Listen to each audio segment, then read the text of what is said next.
एक चीज़ आपके दिमाग में रोज डालते रहता हूँ कि भाई सब कुछ बिजनेस ही है, ठीक है। एंड अगर बिजनेस अच्छा है तो कंपनी अच्छा करेगी, बिजनेस थक गया तो कंपनी भी थक गई, उसका शेयर भी थक गया। एंड यूजुअली प्रॉब्लम क्या होता है, जब कंपनी का शेयर मतलब बिजनेस बहुत अच्छा करता है, बहुत अच्छा करता है तो शेयर भी अच्छा करता ही है, ऑब्वियसली अर्निंग्स अच्छे होते हैं। एंड वो शेयर मतलब आप कह सकते हो लिटरली थक जाता है, ठीक है, मतलब ग्रोथ पूरी उसकी निचोड़ जाती है। तब काफ़ी लोग क्या करते हैं, उसमें निवेश करते हैं। क्यों? क्योंकि जो भाग रहा है वो उनको काफ़ी अट्रैक्टिव लगता है। न्यूज़ चैनल में भी हर जगह पे भी उसी की ही चर्चा ज़्यादा हो जाती है। एंड फिर थके हुए शेयर में टॉप पे खरीदते हैं एंड फिर आपने देखा है वो ऐसा नीचे आता है और फिर कई समय तक वो कंसोलिडेशन फेज में चला जाता है।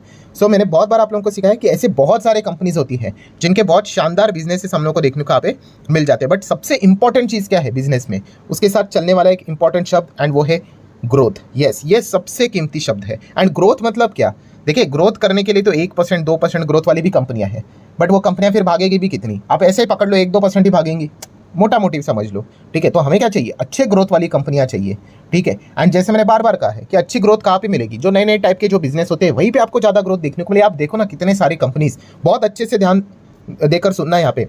जैसे कि अगर मैं एग्जाम्पल की बात कर लूँ, ठीक है, इसके पहले एग्जाम्पल जैसे कि आप एक पकड़ लो टाटा मोटर। आपने पहले देखा है टाटा मोटर बिल्कुल भी इंटरेस्टेड स्टॉक नहीं था, किसी को पसंद भी नहीं आता था। वही घिसा पिटा नॉर्मल पेट्रोल डीजल वाले बिजनेस चल रहे थे, वहाँ पे मारुति नंबर 1 पे चलता था, सेकंड हुंडई चलता था, कोई चेंज नहीं। फिर टाटा मोटर में ऐसा बदलाव क्यों आया, कभी सोचा है आपने? यस, बिकॉज ऑफ उन्होंने नए बिजनेस में कदम रख लिया, इलेक्ट्रिक व्हीकल, एंड वो बिजनेस अच्छा करेगा ऐसा लोगों का मानना है, हर किसी का अपना अपना मानना है।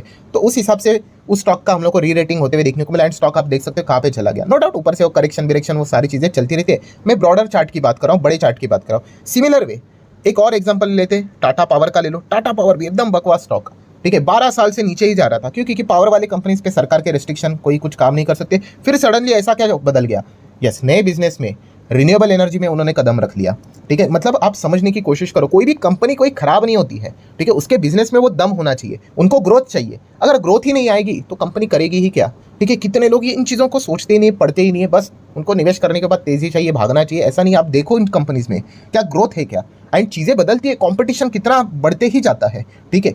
सो अभी इसके पहले का भी वीडियो आप लोगों ने देख लिया, कौन सा, JSW ग्रुप कर रहा है कि नहीं, ट्राई करेंगे, मतलब रिपोर्ट के जरिए है कि ईवी स्पेस में एंट्री करेंगे करके बोल रहे हैं। सो इस वीडियो के भी अगर हम लोग बात करें तो हम क्या करने वाले हैं यहाँ पे कि 4-5 कंपनीज को कवर करने की कोशिश करेंगे। ऑब्वियसली आप चाहो तो इनको पढ़ सकते हो, कोई रिकमेंडेशन तो होता नहीं, आप सभी लोगों को पता ही है। सो ये कंपनियां भी क्या कर रही है, अपना नॉर्मल बिजनेस तो कर रही है, बट उसी के साथ साथ यस एक नए बिजनेस में वो कदम रखने यहाँ पे जा रही है। अभी वो सक्सेसफुल होगी नहीं होगी वो बात की बात है, ठीक है, बट यस वो कोशिश यहाँ पे कर रही है। अगर सक्सेसफुल हुई तो डेफिनेटली उसका रिवॉर्ड भी इनको यहाँ पे मिलेगा। तो उस हिसाब से हम लोगों ने चीज़ों को स्टडी करना होता है। जैसे कि ये 5 कंपनीज एग्जांपल देना चाहूँगा। पहली कंपनी है HG infra engineering limited. Yes, आप सभी लोगों को पता ही है ये जो कंपनी है काफ़ी लोअर लेवल पे देखा था, अभी तो तेजी बीजी आ गई करके बहुत सारे मेट्रो के काम इनको मिलते हैं। सो इस कंपनी ने कौन से बिजनेस में एंट्री कर दी, ग्रीन बिजनेस में एंट्री कर दी। ग्रीन बोले तो ग्रीन हाइड्रोजन सेगमेंट में उन्होंने यहाँ पे क्या कर दिया, एंट्री कर दिया। अभी की बात नहीं, इसके पहले की ऑलरेडी मैं इनके ऊपर वीडियोस बना चुका हूँ, ठीक है। जितना भी अपडेट होता है मेजर बिजनेस वाइज आप देख सकते हैं मेरे चैनल में, बिजनेस वाइज आप लोगों को बहुत सारे अपडेट्स मिलेंगे। जिसको ये चीज़ें समझ में आ गई वो असली प्लेयर बनेगा। बाकी तो भाई जैसे ही नीचे आएगा मार्केट, टाटा बाय बाय, ठीक है, थोड़ा टाइम रुक जाएंगे फिर निकल जाएंगे। सो उसी के साथ साथ रिसेंटली हम लोगों ने देखा था कि उन्होंने बैटरी स्टोरेज बिजनेस में भी एंट्री की थी एंड रिसेंटली हम लोगों ने देखा कि गुजरात की ओर से इनको कॉन्ट्रैक्ट भी मिल गया। मतलब आप समझ रहे हो, ये नए नए बिजनेस में एंट्री यहाँ पे कर रहे हैं। क्यों कर रहे हैं? क्योंकि जो नॉर्मल बिजनेस चल रहा है वो तो ठीक ही है, फिर एक सैचुरेशन पॉइंट आता है ना कि इतना इतना तो भाई कमा लिया, इतना इतना तो अर्निंग हो गया। अभी भी 1000 करोड़ कमा रहे। मतलब आप समझो इन चीज़ों को दोस्तों, इसी में ही शेयर मार्केट छुपा है कि पहले कंपनी जो 100 रुपया कमाती थी, ठीक है, आज वो 1000 कमाती है। रुपया बोलो करोड़ बोलो जैसे आपको लगे वैसे, ठीक है। अभी वापस अगर वो 1000 ही कमाएगी तो उसकी ग्रोथ ही नहीं हुई ना, 1000 से 1000 कोई ग्रोथ नहीं। बट वहीं पे 100 का 1000 होता है तो वो ग्रोथ होता है, 10x होता है, ठीक है। तो ये पॉइंट समझ में आना चाहिए। इसलिए कंपनियां क्या करती है, नए नए ग्रोथ सेगमेंट में एंट्री करने का विचार करती है, ठीक है, कोशिश करती है वो। अगेन कह रहा हूँ, सक्सेसफुल होगा नहीं होगा वो तो कैसा बिजनेस करते हैं उसके ऊपर चीज़ें निर्भर यहाँ पे होती है। सो HG इंफ्रा इंजीनियरिंग ये इसी सेगमेंट में नॉर्मली हम लोग को काम करते हुए देखने को मिल जाती है। इंफ्रा से रिलेटेड ही इनका काम है। एंड जैसे कि मैंने आप लोगों को बताया कि नए बिजनेसेस में इनका एंट्री हम लोग को देखने को यहाँ पे मिल जाता है। छोटे साइज की कंपनी आप यहाँ पे देख सकते हो, 9000 करोड़ का मार्केट कैप देखने को मिल जाता है। शेयर होल्डिंग पैटर्न देखेंगे प्रमोटर तो कैसा है, 71, मैक्सिमम पब्लिक DIS को ज़्यादा पसंद है, FIS ज़्यादा हम लोग को देखने को नहीं मिलते हैं।